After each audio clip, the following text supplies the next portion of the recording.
In the wild world where strength and cunning rule, a name echoed like a legend among the predators. It was Sultan, the lion no enemy dared to challenge. An absolute king who ruled with an iron fist, surrounded by a group of lionesses ready to serve him at every moment. But in a world where thrones are won through blood and fierce battles, could the tides shift into a nightmare that topples even the strongest kings from their mighty thrones? So let us delve today into the story of a living legend, the story of Sultan the Lion, who alone led 16 lionesses and crushed enemies with his might and ferocity. Get ready, because this story will take you on a journey full of surprises and excitement. In the depths of northwestern Ethiopia, where secrets lie nestled within untouched nature, stands Alatash National Park, one of the most remote and mysterious areas on Earth. For many years, this region remained an unsolved enigma, hiding within its vast landscapes secrets untouched by human hands. In 2016, the unexpected happened. Led by scientist Hans Bauer from the Born Free Foundation, researchers confirmed the astonishing discovery of a previously unknown group of lions living in this isolated land, estimated to number between 100 and 200 lions. These majestic predators roam the Alatash area and the nearby Dinder National Park in Sudan. Despite confirming their presence, observing these lions remains a major challenge to this day, especially due to limited funding, the vast size of the area, and the small number of rangers who often lack the necessary equipment. In addition, the park's geographical isolation makes continuous monitoring nearly impossible, leaving many mysterious events unfolding there. But in 2018, an unexpected report revealed something extraordinary. On a quiet morning, during a routine patrol, a local ranger noticed something unusual at a short distance: a majestic male lion, notable not only for his powerful presence, but also for the 16 impressive females following him with unwavering loyalty. Lions are rare in this area, so how could one male control such a large number of females? The scene was unusual by every standard. Fascinated by this rare pride, the ranger decided to investigate further. He noticed the lionesses were highly organized, moving in harmony and showing complete loyalty to their male leader. This unique behavior impressed the rangers, who gave the lion the name Sultan. But the bigger question remained: how did Sultan manage to gather such a large number of lionesses in an area where lions are few? The mystery began to unfold when a pair of strong young lions appeared in Sultan's territory. These were nomadic lions searching for an opportunity to seize a pride of their own, and Sultan's lionesses were a highly tempting prize, but Sultan was always one step ahead. From his hiding place among the acacia trees, he observed the invaders' movements carefully. Unlike most lions who roar to intimidate rivals, Sultan was patient. He didn't attack out of rage. He planned with great wisdom and clear cunning. The lionesses, for their part, showed no panic. They moved naturally, as if unaware of the danger, but this was all part of the strategy. So when the two nomadic lions separated, Sultan seized the opportunity. He moved like a silent shadow and charged at the first lion with lightning speed. The strike was powerful and decisive. He brought the intruder to the ground in moments. The strength Sultan displayed was astounding, making it impossible for his opponent to withstand. When the second lion heard the roar of battle, he rushed to help his companion. But upon seeing the first lion lying motionless, he chose to flee, realizing that facing Sultan meant certain death. In this way, Sultan once again proved he was an unbeatable king, and even after reinforcing his dominance, he refused to rest. In the wild, where strength is the law, there is no place for the weak. This lion was a living legend, Each day, his majestic presence could be seen confidently walking the borders of his territory, watching every inch of the land under his control. His vigilant eyes scanned the horizon, and any suspicious movement was enough to put him on high alert. As the months passed, Sultan continued to prove why he was a feared leader. Time and time again, he stopped nomadic lions from trespassing into his domain and drove them away, demonstrating his unmatched power and undisputed rule. But something began to draw the attention of the rangers observing the pride from afar. As the cubs grew, they noticed a strange pattern. All the cubs were female. Not a single male cub was born into Sultan's coalition. This discovery intrigued researchers because it diverged from the natural pattern. Statistically, the ratio of male to female lion cubs is about 30% males to 70% females. But here, the situation was entirely different. A new theory began to emerge. What if Sultan hadn't gathered all those lionesses over time? What if the females were actually the same ones from the original pride he had conquered? In large prides, it's expected that at least one male would appear in every litter.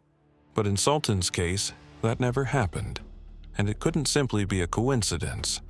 Over time, the pride grew to 22 lionesses, 16 adults and 6 cubs, with signs of maturity starting to appear. Some lionesses were pregnant again, and the next few months would be crucial to understanding whether this pattern would continue. But fate had another surprise in store. This time, the danger didn't come in the form of a rival lion, but as hyenas. During a night patrol, Sultan found himself surrounded by a large pack of ravenous, furious hyenas. He was alone, yet he fought fiercely for his life. He managed to bring down several hyenas, but the wounds he sustained were severe, most of them fatal. As days passed, his wounds became infected, and fever consumed his body. He could no longer move as he once did. The lion, who once walked proudly, had become limping, dragging his legs painfully across the dry land. The lionesses tried to approach him, but the presence of a weak leader no longer comforted them. Sultan, the lion who was once a symbol of power, had become a shadow of what he used to be, a timeless tale etched into the landscape. Eventually, Sultan died, and with his departure, the lionesses remained together for a while, awaiting the arrival of a new male to take his place. But no lion came. The region was not crowded with nomadic males, and without a new leader, the pride's separation was inevitable. When the new cubs were born, only 3 survived, and the surprise? All of them were female again. The theory was confirmed. Perhaps Sultan was a majestic lion, a strategist, and an unbeatable warrior. But his lineage was unusual. He left behind no male heirs to carry on his legacy. Though this theory continues to fascinate researchers, it has not yet been fully confirmed. Scientists are still studying the phenomenon, trying to determine whether this pattern is repeating in other lion populations. Sultan's story does not end with his death. It is a story of unanswered questions, where mystery cloaks his legacy. He was one of the most exceptional lions in that region, leaving behind an army of females who later spread across the savannah in search of new kings.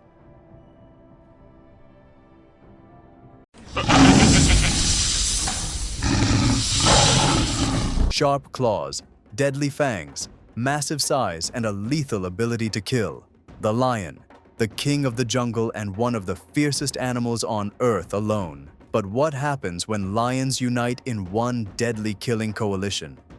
Dear viewers, thank you for following us and welcome to today's new video, which will take us on an exciting journey across the savanna plains and the dangerous forests of Africa to learn together about one of the most dangerous lion coalitions in African history. Our story begins in 2009. In South Africa, a pride of lions lived between the savanna plains of the Sabi Sand Reserve, hunting and controlling a vast area of land rich in prey and resources. As usual with lions, the young males had to be expelled before they grew stronger and threatened the rule of the dominant males. And indeed, in 2009, 5 young cubs were expelled from the pride to face the dangers of the wild on their own. The 5 lions roamed the reserve as nomads without belonging to a pride or coalition, a difficult and dangerous stage in a lion's life.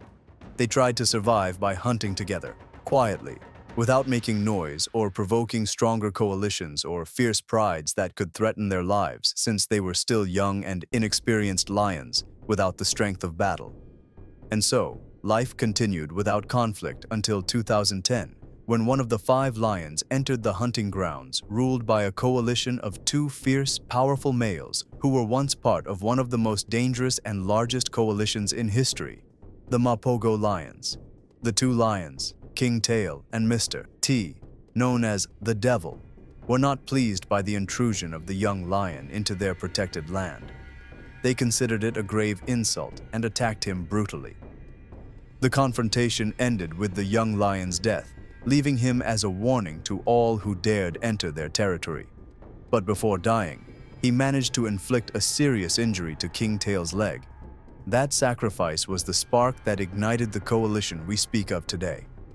The remaining 4 lions did not stand idly by. They continued to observe King Tail throughout the day until evening came, when they cornered him alone. Park rangers and surveillance cameras recorded the moment when the 4 lions approached, roaring at the top of their voices, declaring war and the birth of the Majingilane coalition. And because numbers overwhelm bravery, the 4 lions brutally killed the injured King Tail, avenging their fallen brother. The brutality was such that rangers reported the sound of King Tail's spine breaking resembled gunfire as the 4 furious lions attacked him. At the end, Mr. T appeared, trying to avenge his partner. But the 4 lions, now stronger and more confident in their intelligence and power, defeated him with ease. The group gained confidence in themselves after killing King Tail. They were no longer small cubs who had to hunt quietly to survive. Mr. T fled his land, wounded and grieving, roaring all night for his lifelong friend who had been slain by the Majingilane. He returned humiliated to his old coalition, the Mapogo, leaving behind his legacy in the hands of the Majingilane lions. Dark Mane, the massive, dominant leader of the group with his jet black mane, and his inseparable friend Scar Nose, recognizable by his scarred nose and large body. Golden Mane, with his shining golden mane, who often preferred solitude and was easily recognized by his 3 fangs, having lost the 4th in a battle. And finally, Hip Scar, the youngest and weakest of the group, named after his injured hip. He was the only one not related by blood to the others. These 4 terrifying lions formed the legendary Majingilane coalition, which seized control of the entire southern sector of the Sabi Sand Reserve after expelling the Mapogo lions. This vast sector measured 267 square kilometers. As always, after expelling rival males, the coalition had to impose its dominance over the Lionesses, and that is exactly what they did. They attacked the prides of Lionesses and asserted their dominance over 2 prides, the Sparta Pride and the Tsalala Pride. The first thing they did was kill all the male cubs, ensuring that none would grow up to challenge their reign. Thus, they eliminated the threat of Mapogo cubs forever. Peace and absolute control reigned over the Majingilane territory. They expelled all roaming males from their land and secured their borders against rival coalitions until 2011. That year, 5 intruding males, the Salati males, entered Majingilane lands. Their story resembled the early struggles of the Majingilane themselves, but they lacked the patience and wisdom that had allowed the Majingilane to seize power the year before. They charged recklessly, trying to conquer the Majingilane, but fate was not in their favor. The coalition easily defeated them, killed 1 lion, and expelled the others, winning their first major challenge, but not their last. In 2012, another coalition dared to attack Majingilane territory, the Sand River Males, 3 massive adult lions. But their smaller numbers compared to the Majingilane, combined with their recklessness, led to their defeat and retreat across the reserve. The Majingilane cornered one of the attackers and nearly killed him, but a nearby herd of elephants, disturbed by the roars and chaos, charged at the lions and scattered them, allowing the intruder to escape death at the last moment. But the story did not end there. In 2014, the Sand River males returned once more, undeterred by their earlier defeat. But the Majingilane, now older, stronger, and more battle-hardened, crushed them again, killing one, fatally wounding another, and forcing the third to flee, leaving his companions to face the most dangerous and bloodthirsty coalition in Africa. After this last battle, the Majingilane expanded their control, seizing the hunting grounds once ruled by the Sand River males. Like every kingdom on Earth, and like human kingdoms, dangers are not only external. Sometimes they come from within. Less than a year after the Sand River battle, two young sons of the Majingilane lions attempted to overthrow their fathers and seize power. But their youthful arrogance and ignorance of the fact that a lion will never allow even his son to dethrone him led them to a crushing defeat and humiliating expulsion. Not long after, in 2015, another coalition, the Birmingham Boys, challenged the Majingilane. They were 5 strong lions, believing their numbers gave them an advantage over the 4 Majingilane who had endured years of internal and external battles. But the Majingilane, scarred yet unbroken, repelled the invaders and continued their reign of power for another year without serious rivals. But golden ages never last forever. In 2016, a powerful coalition of 2 massive adult males struck at Dark Mane, the Majingilane leader. They were the Matimba lions. One dark night, they ambushed Dark Mane, who had strayed from his brothers, and inflicted severe wounds to his hind leg, back, and neck, leaving him close to death. But the Majingilane sensed the looming danger, rescued Dark Mane, and drove the Matimbas away, never to threaten them again. Yet this attack was a grim warning that the coalition's decline was near. In February 2017, tragedy struck. Hipscar died, weakened by an old injury that left him unable to hunt.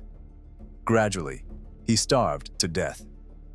As Hipscar had been the weakest of the group, the Majingilane did not falter much. They continued ruling their lands for another year, until 2018. Then, Golden Mane disappeared without a trace. Most believe he died from wounds after a failed buffalo hunt. Only Scarnose and Dark Mane remained, 2 aging lions worn down by years of battle and struggle. They separated to search for food, their strength and spirit fading. In April 2018, Scarnose died of old age, his vision weakened, leaving him unable to hunt. Dark Mane, devastated, roared in grief over his lifelong friend. 2 weeks later, he too died, leaving behind only echoes of their roars. Thus ended the Majingilane coalition, leaving a legacy of vast territories, bloody battles, and dominance undone only by time and age. The Majingilane were not the strongest coalition in lion history, nor did they match the ferocity of the Mapogo, but they were among the most cooperative and intelligent, building a terrifying force that overcame powerful rivals before them.